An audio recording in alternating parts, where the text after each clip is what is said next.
नमस्कार, मैं हूं आपके साथ मयंक। देखिए, बहुत बड़ी खबर है ईरान से, धमाकेदार खबर है और ये खबर अगर पूरी तरह से सच साबित हुई, मिडिल ईस्ट का पूरा गेम चेंजर साबित होगी। देखिए, खबर ये है कि रूस का AN-124 एंटोनोव बड़ा जेट है, इसने तेहरान में लैंडिंग की है, जिसके बाद ये सवाल पूछे जा रहे हैं, ये सवाल उठ खड़े हुए हैं कि क्या रूस ने सुखोई 35 जेट्स तेहरान को दे दिए हैं? क्या ईरान पहुंच चुके हैं रूस के सुखोई 35 जेट्स? देखिए, ये पूरी खबर शुरू कैसे हुई, पहले हम आपको वो बताएं। और ये खबर जो है कल की है, 2 नवंबर की है। आप अक्सर डेट पूछते हैं, ये कोई पुरानी खबर नहीं है, मैं फिर से रिपीट कर रहा हूं आपके लिए, 2 नवंबर की खबर है। और खबर क्या है? Russia's Antonov AN-124 Ruslan, one of the world's largest military cargo aircraft, made a mysterious and unannounced landing at Tehran's Mehrabad International Airport yesterday. कल मेहराबाद एयरपोर्ट में ईरान में रूस का AN-124 कार्गो जेट की लैंडिंग हुई है। ये बहुत बड़ा जेट होता है। AN-125 जो कार्गो प्लेन होता है, ये इसमें इसका उपयोग असल में मिलिट्री हथियारों को ले जाने के लिए किया जाता है, मिसाइल्स ले जाने के लिए किया जाता है, ड्रोन्स ले जाने के लिए किया जाता है और कई एयरक्राफ्ट, बड़े बड़े फाइटर जेट्स भी इसके अंदर आ जाते हैं। साधारणतः यह कहा जाता है कि अगर रूस को अपने सुखोई 35 जेट्स अगर ट्रांसफ़र करने हैं तो उनको कई पार्ट्स में अलग अलग कर दिया जाता है और इस AN-125 कार्गो प्लेन के जरिए इसे ट्रांसफ़र किया जाता है। इसी वजह से ये माना जा रहा है कि रूस ने अपने 1 सुखोई 35 जेट्स, Su-35 जेट्स अब तेहरान को पहुंचा दिए हैं। देखिए, ये जो खबर है, कल की ये खबर है, जिसमें ये बताया जाता है कि सैटेलाइट की इसकी इमेजेस आ चुकी हैं सामने। ये बात, इसमें कोई शक नहीं है कि रूस का जो AN-125 रूसलन एंटोनोव जो जेट जो कार्गो शिप है, कार्गो प्लेन है, इसने लैंडिंग की है मेहराबाद एयरपोर्ट पर तेहरान में। The arrival unpublicised by both Moscow and Tehran has triggered intense speculation that advance Russian weapon systems are being transferred to Iran, potentially signalling a new phase in their evolving military alliance. देखिए, कहा जा रहा है कि ये जो AN-124 land किया Tehran में, इसके बाद ये बताया जा रहा है कि रूस की तरफ से एक नया कोऑपरेशन अब तेहरान के साथ शुरू हो गया है और सीधे धड़ाधड़ जो है वो मिलिट्री हथियार सप्लाई किए जा रहे हैं ईरान को। देखिए, इसके पीछे की कई बड़ी वजह भी है जो है, आप देख सकते हैं रूस एक के बाद एक अपनी मिसाइल का परीक्षण कर रहा है। हाल ही में उसने अपनी न्यूक्लियर मिसाइल का टेस्ट किया, हमने आपको वीडियो बताया। उसके बाद उन्होंने समंदर में सबमरीन से एक बड़े टॉर्पीडो का, मिसाइल टॉर्पीडो है, उसका परीक्षण किया। और उसके बाद अमेरिका और रूस के बीच तनाव अपने चरम पर है। यहां तक कि डोनाल्ड ट्रंप ने पेंटागन को आदेश दे दिए हैं कि आप भी परमाणु परीक्षण करिए। इन हालात में ईरान अगर रूस का कोई सबसे बड़ा पार्टनर साबित हो सकता है तो वो ईरान साबित हो सकता है। और इसी वजह से माना जा रहा है कि पुतिन के आदेश के बाद, जिसकी काफ़ी समय से ईरान को रिक्वायरमेंट थी, सुखोई 35 जेट्स की मांग कर रहा था ईरान। हमने हाल ही में देखा कि MiG-29 जेट्स रूस ने जो है वो ईरान को सप्लाई किए और अब ये बताया जा रहा है कि Su-35 जेट्स भी पहुंचा दिए गए हैं। देखिए, इसके अलावा भी जो है डेवलपमेंट जो हुआ, कैसे ये खबर पुख्ता क्यों है?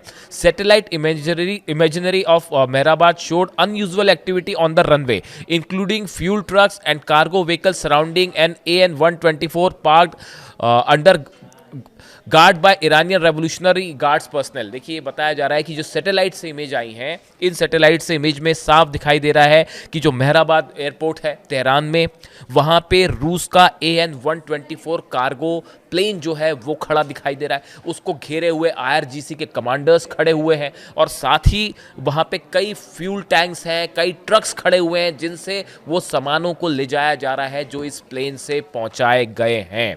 जिसके बाद ये अंदाज़ा लगाया जा रहा है। देखिए, 2 तरह की स्पेकुलेशन है। ये बात तो साफ है कि इससे बड़ी संख्या में हथियार पहुंचे हैं ईरान को। और इसमें जो डिफेंस एक्सपर्ट्स मान के चल रहे हैं कि इसमें 3 तरह की चीज़ें हो सकती हैं।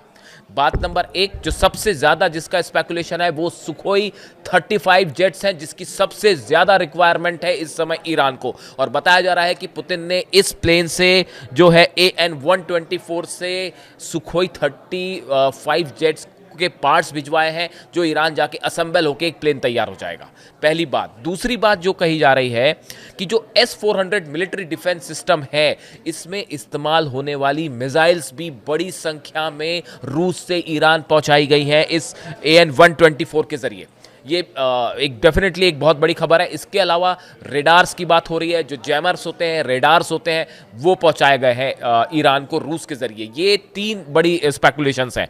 और उसमें देखिए, जब ये खबर आई कल, इसने पूरे मिलिट्री एक्सपर्ट्स के बीच में सनसनी फैला के रख दी है। आप ये इजराइल के लिए बहुत झटके वाली खबर है, और अमेरिका के लिए भी, कि अगर MiG-29 के बाद सुखोई 35 जेट्स भी अगर ईरान के पास पहुंच गए हैं, और जैसे दावे हैं कि चीन भी अपना J-10 गुपचुप तरीके से पहुंचा चुका है ईरान, इस स्थिति में ईरान का एयर डिफेंस अब पहले के मुकाबले काफ़ी मजबूत हो जाएगा।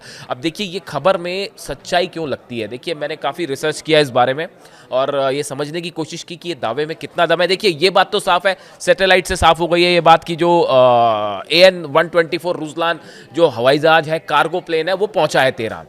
इसमें तो कोई दो मत नहीं, और 2 नवंबर को पहुंचा है। और बड़ी साधारण सी बात है कि उसमें मिलिट्री वेपन्स ही ले जाए जाते हैं।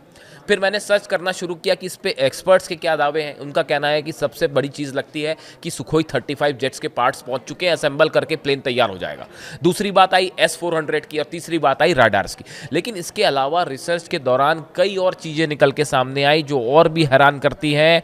वो ये है कि ये पहला AN-124 जहाज है पिछले 1 महीने के अंदर पहुंचा, ऐसी बात नहीं है।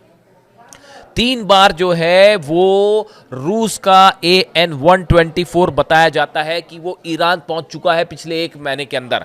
पहली डेट जो निकल के आ रही है वो आ रही है 1 अक्टूबर और 7 अक्टूबर के बीच में। बताया जाता है कि 1 अक्टूबर को रूस से एक प्लेन फ्लाई करता है AN-124, जो 7 अक्टूबर को लैंड कर जाता है तेहरान में।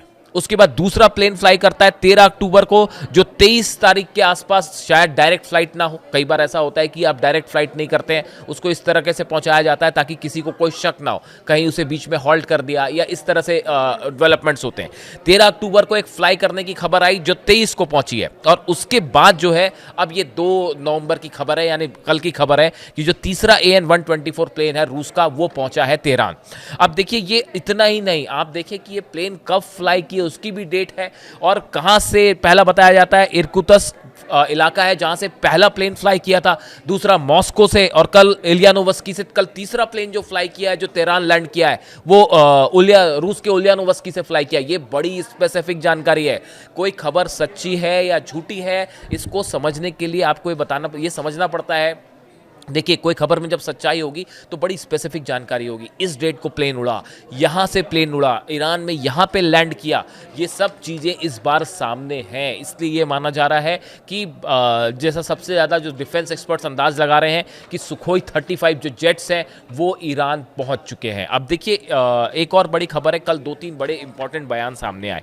पहला बयान जो था वो रूस के विदेश मंत्री का था, लावरोव का, जिन्होंने कहा कि ईरान के साथ हमारे सहयोग की कोई सीमा नहीं है, खास तौर पर स्नैपबैक सैंक्शन के बाद। पहले ईरान पर सैंक्शंस लगे हुए थे, स्नैपबैक सैंक्शंस अब लग गए हैं, स्नैपबैक सैंक्शंस लगा दिए गए हैं। उसके बाद रूस का ये कहना है कि पहले हम कई हथियारों की सप्लाई नहीं कर रहे थे, इस लिहाज से कि 2015 का समझौता है उसके तहत उसको हम फॉलो कर रहे थे, लेकिन अब जब वो बात खत्म ही हो गई है तो अब हम अनलिमिटेड हथियार सप्लाई करेंगे ईरान को।